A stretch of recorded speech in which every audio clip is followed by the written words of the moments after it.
It took almost 2 months before I went back to Angela City. I'd given so much money, more than I even knew I had. And the fact was, I didn't have it. I put myself in debt. It was quite ironic, I thought, that I was helping people out of poverty, and yet I'd put myself directly in that position. Yet unlike them, I knew that I only had to wait another month or so, and I'd get paid for my job. And then the money would be there, and I'd be back to zero again. I'd been a bit reckless with the amount that I'd given out, but considering they're all dead now, and I shall be rich again soon, what difference does it make?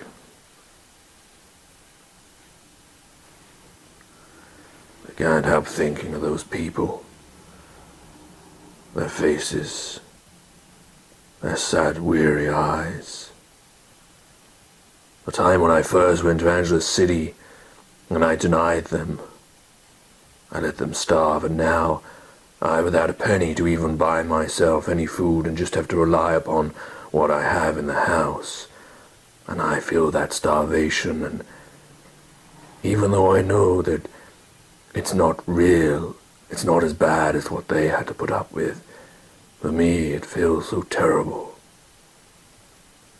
I worry about the money.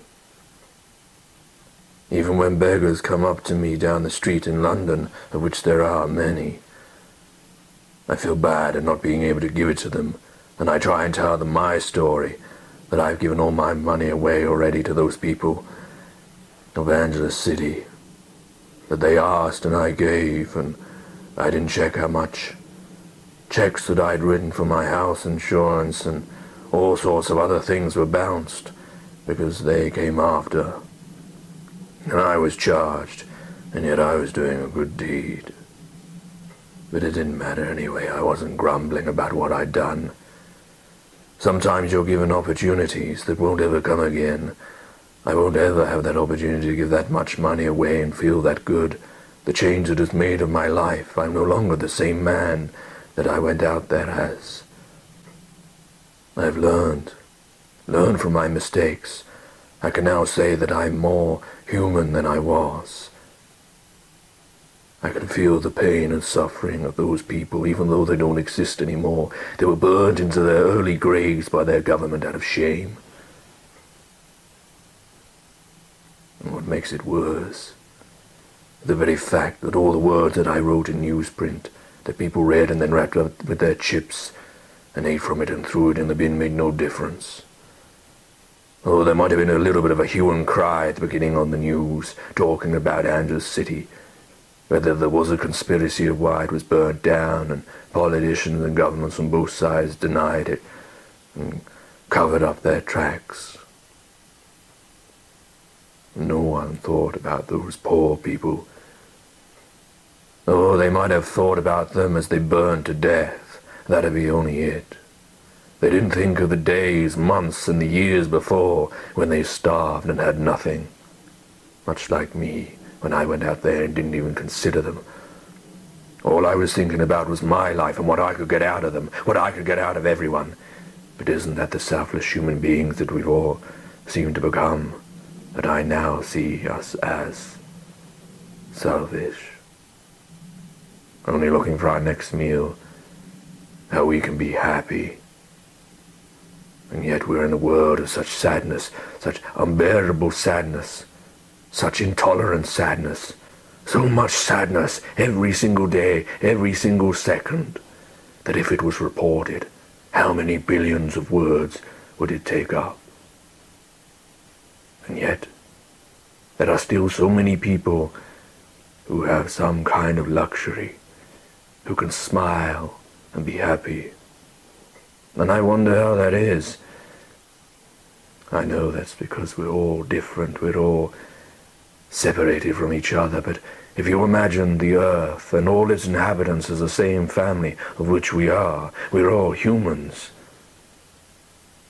And if you imagine that as a family, and that one of your family members was starving, was dying unnecessarily, Would you then smile?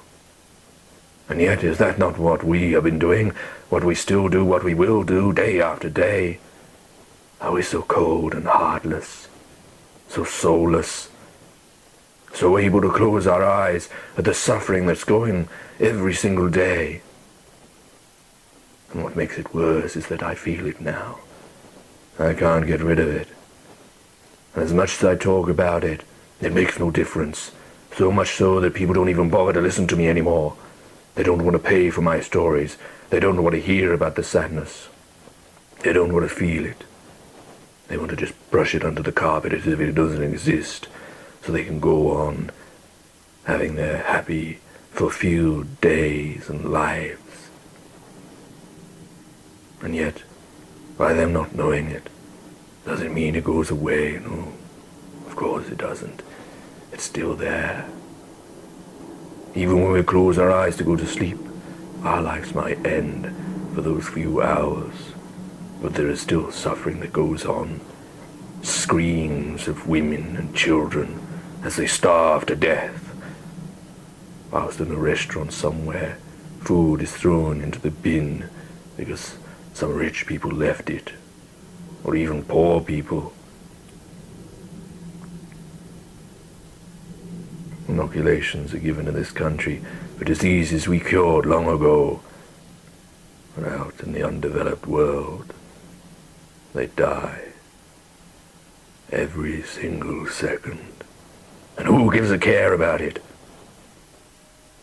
Oh, there are many people who say they did. Even I was one of them before I went to Angeles City. I thought I was a good man who cared about these things, who would shed a tear as he saw a program or read a little bit of newsprint about the sorrows of the world. And it wasn't true, was it?